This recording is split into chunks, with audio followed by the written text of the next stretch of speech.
बिस्मिल्लाहिर्रहमानिर्रहीम। अस्सलाम वालेकुम स्टूडेंट।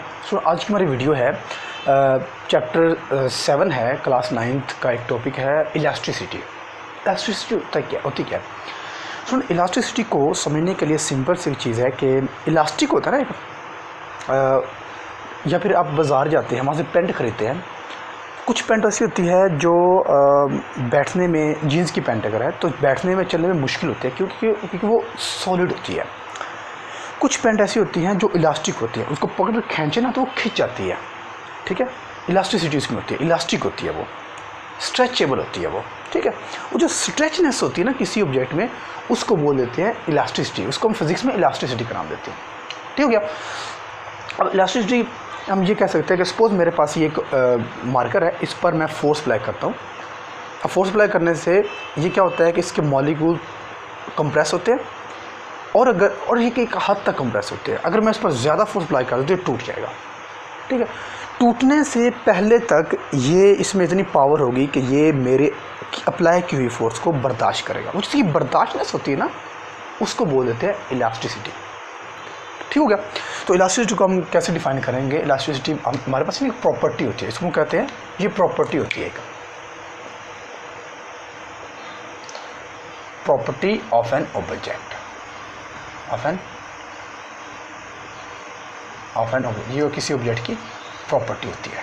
ठीक है, तो ये प्रॉपर्टी होती है कि ये जो थी अपनी ये रिस्टोर करती है, रिस्टोर इट्स साइज को, शेप को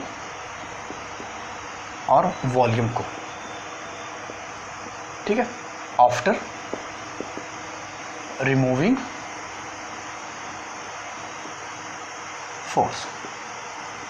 ठीक है, जब हम फोर्स अप्लाई करना छोड़ देते हैं, फॉर एग्जांपल मैं इस पर फोर्स अप्लाई करता हूँ तो ये थोड़ा कुछ ना कुछ बेंड होगा, बहुत कम बेंड होगा, हमें नज़र नहीं आएगा, कुछ ना कुछ बेंड होगा। जब फोर्स अप्लाई करना छोड़ देंगे तो वापस अपनी ओरिजिनल शेप में चला जाएगा। आपके पास स्केल होता है जिसे आप लाइनिंग लगाते हैं, उस स्केल पर फोर्स अप्लाई करेंगे तो वो थोड़ा बेंड हो जाता है। ज़्यादा फोर्स अप्लाई करेंगे तो टूट जाएगा। टूटने से पहले थोड़ी सी फोर्स अप्लाई की, कुछ ना कुछ बेंड हुआ, फोर्स छोड़ देंगे तो क्या होगा, वापस अपनी ओरिजिनल शेप में चला जाएगा। तो ये प्रॉपर्टी होती है, और ये प्रॉपर्टी हर ऑब्जेक्ट में होती है, किसी में ज़्यादा होती है, किसी में कम होती है। तो ये क्या होता है, ये एक प्रॉपर्टी होती है जिस प्रॉपर्टी की बेस पर जब हम उस पर रिमूविंग फोर्स रिमूव करते हैं, आफ्टर रिमूविंग फोर्स, जब हम फोर्स को रिमूव कर देते हैं तो वापस अपनी ओरिजिनल शेप है, साइज़ है या वॉल्यूम में आ जाता है, उसको हम बोल देते हैं इलास्टिसिटी। ये प्रॉपर्टी होती है। अच्छा, एक टर्म यूज़ की हुई है, इलास्टिक लिमिट। Elastic limit. अब ये इलास्टिक लिमिट, चलिए इलास्टिक लिमिट को हम बाद में बात करते हैं, पहले हम बात करते हैं स्ट्रेस की। स्ट्रेस क्या होता है? स्ट्रेस हमारे पास होता है, एक्चुअल में अप्लाइंग फोर्स होती है, ये applying force per unit area. जो हम एक खास यूनिट एरिया पर फोर्स अप्लाई करते हैं उसको बोल देते हैं स्ट्रेस। तो इसका फार्मूला हमारे पास यूँ होगा, stress is equal to force divide by area. इसको हम यूँ कह सकते हैं, फोर्स डिवाइड बाय एरिया। अब इसका जो यूनिट होगा वो हमारे पास हो जाएगा, फोर्स का यूनिट क्या होगा, न्यूटन, और एरिया का यूनिट हो जाएगा मीटर स्क्वायर। मीटर स्क्वायर, इसको हम यूँ कह सकते हैं, न्यूटन पर मीटर स्क्वायर। तो स्ट्रेस का यूनिट क्या होगा, न्यूटन पर मीटर स्क्वायर। ठीक होगा। ये फोर्स होते हैं जो हम अप्लाई करते हैं खास यूनिट एरिया के ऊपर। अब उस दूसरी हमारे पास टर्म होती है जिसको हम बोलते हैं स्ट्रेन। स्ट्रेन क्या होती है? स्ट्रेन को हम उर्दू में इनफैक्ट बोलते हैं बिगाड़। इसका उर्दू में मीनिंग होता है बिगाड़। यानी कि जब हम किसी ऑब्जेक्ट पर फोर्स अप्लाई करते हैं तो उसकी शेप में जो चेंज आती है, उसकी शेप में चेंज आना, उसके वॉल्यूम में चेंज आना, या फिर उसके साइज़ में जो चेंज आती है, उसको हम बोल देते हैं बिगाड़ या फिर स्ट्रेन। तो स्ट्रेन किस वजह से प्रोड्यूस होता है? स्ट्रेन प्रोड्यूस होता है स्ट्रेस अप्लाई करने से। जब हम स्ट्रेस अप्लाई करते हैं तो जिस ऑब्जेक्ट पर, सपोज मैं इस पर स्ट्रेस अप्लाई करता हूँ, इस पर मैं फोर्स अप्लाई करता हूँ, तो इसकी शेप बदल जाएगी, यानी कि मतलब इसकी शेप में बिगाड़ आ जाएगा। जो शेप में बिगाड़ आ रहा है ना, उस बिगाड़ को हम नाम देते हैं स्ट्रेन का। क्लियर? तो इसको हम बोलेंगे चेंज इन शेप, साइज और volume by applying stress. Stress apply करने से जो ऑब्जेक्ट के शेप, साइज और वॉल्यूम में चेंज आएगा उसको हम बोल देंगे स्ट्रेन। अच्छा, इसके लिए ना एक और टर्म यूज़ की जाती है जिसको बोलते हैं डिफॉर्मिंग फोर्स। फोर्स के लिए ना, इस वाले केस में फोर्स के लिए स्पेशल टर्म यूज़ की जाती है जिसको बोल देते हैं डिफॉर्मिंग फोर्स। Deforming force. अभी डिफॉर्मिंग फोर्स क्या होती है? डिफॉर्मिंग का मतलब होता है डिफॉर्म। डिफॉर्म मतलब होता है फॉर्म का मतलब होता है बनाना, डिफॉर्म मतलब तोड़ना, यानी कि बिगाड़ पैदा करने वाली फोर्स। क्लियर? ऐसी फोर्स जो बिगाड़ पैदा करती है उसको बोलते हैं डिफॉर्मिंग फोर्स। ठीक हो गया स्टूडेंट? अच्छा स्टूडेंट, उसके बाद देखिए, जब हम फोर्स अप्लाई करेंगे, स्ट्रेस अप्लाई करेंगे तो स्ट्रेन प्रोड्यूस होगा। स्ट्रेन किस तरह का प्रोड्यूस होगा? स्ट्रेन की ना कुछ टाइप्स होती है, किस तरह का स्ट्रेन प्रोड्यूस होगा अब देखते हैं। वो स्ट्रेन इनफैक्ट जो होता है वो 3 तरह का प्रोड्यूस होता है। एक होता है लेंथ में स्ट्रेन, लेंथ स्ट्रेन, यानी कि लेंथ में स्ट्रेन होगा। तो जो लेंथ में स्ट्रेन होता है ना उसको हम बोल देते हैं टेंसाइल स्ट्रेन। चलिए मैं इसको, अगर लेंथ में स्ट्रेन प्रोड्यूस हो रहा है, लेंथ में अगर चेंजिंग आ रही है तो इसके लिए हम टर्म यूज़ करते हैं टेंसाइल स्ट्रेन। क्या उसके लिए टर्म यूज़ करते हैं? Tensile strain. क्लियर? अगर किसी ऑब्जेक्ट की लेंथ में चेंज आए, अब हमने फोर्स अप्लाई की, स्ट्रेस हमने अप्लाई किया या डिफॉर्मिंग फोर्स अप्लाई की, तो ऑब्जेक्ट में स्ट्रेन प्रोड्यूस होगा, मतलब उसमें बिगाड़ प्रोड्यूस होगा। और जो बिगाड़ है वो कुछ भी हो सकता है, वो शेप में चेंज हो सकता है, वो वॉल्यूम में चेंज हो सकता है, वो एंगल में चेंज हो सकता है, वो साइज़ में चेंज हो सकता है। अगर चेंज आता है ना लेंथ में, जैसा कि मेरे पास एक स्प्रिंग है छोटा सा जो इसकी ओरिजिनल शेप है, मैं फोर्स अप्लाई करता हूँ इस तरफ, लेंथ बढ़ जाएगी, लेंथ में चेंज आया। अगर लेंथ में चेंज आएगा तो उसके लिए हम टर्म यूज़ करते हैं टेंसाइल स्ट्रेन, यानी कि हम ये कहते हैं change in length. Change in length, जो चेंज इन लेंथ होता है उसके लिए हम टर्म यूज़ करते हैं टेंसाइल स्ट्रेन। तो टेंसाइल स्ट्रेन किसके इक्वल होता है? मैं इसको ना शॉर्ट फॉर्म में लिखता हूँ, टेंसाइल स्ट्रेन। टेंसाइल स्ट्रेन, तो इसके लिए हमारे पास होता है change in length divide bye original length. ठीक है, या इसके लिए हम टर्म इसके लिए यूज करते हैं change in length divide by LO, O stand for original length. Clear? अच्छा, एक तो हो सकता है ये वाली चेंजिंग।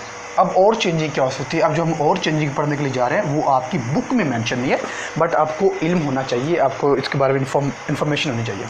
दूसरी स्ट्रेन अगर आ जाए इसके वॉल्यूम में, अगर वॉल्यूम में चेंज है तो उसके लिए हम यूज़ करते हैं वॉल्यूमेट्रिक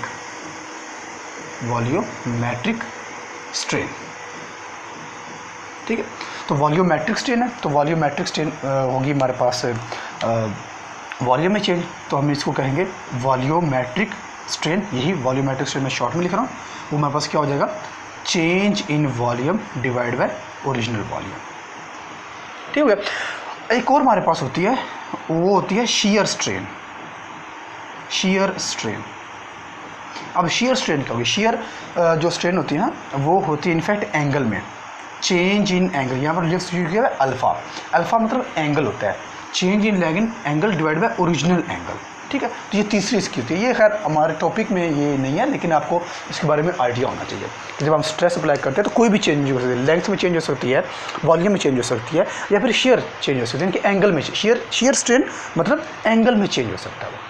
क्लियर स्टूडेंट? ये अच्छा, इसके बाद और भी कुछ टर्म्स हमारे पास हैं।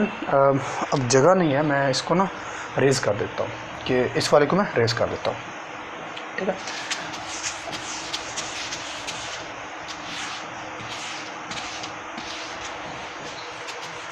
अब हमारे पास एक टर्म यूज होती है Hooke's law. Hook was a scientist, इसने एक लॉ दिया था।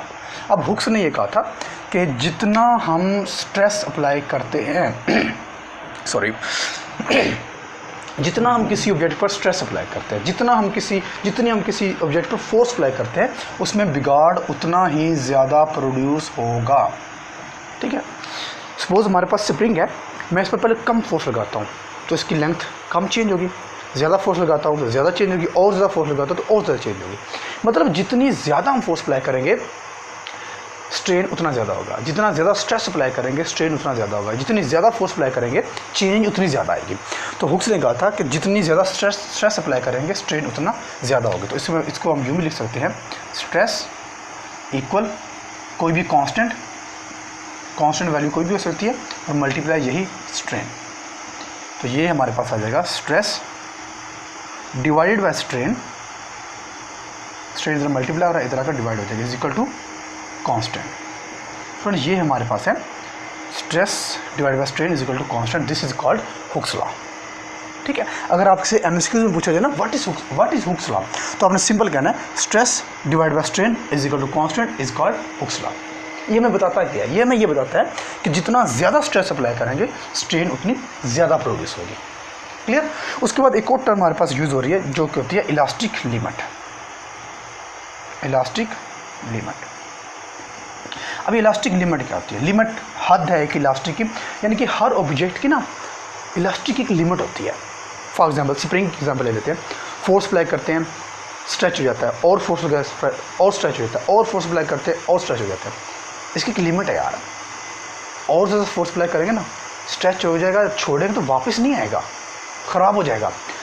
थोड़ी सी फोर्स अप्लाई करके छोड़ेंगे तो वापस चला जाएगा ना, लेकिन इसकी एक लिमिट है।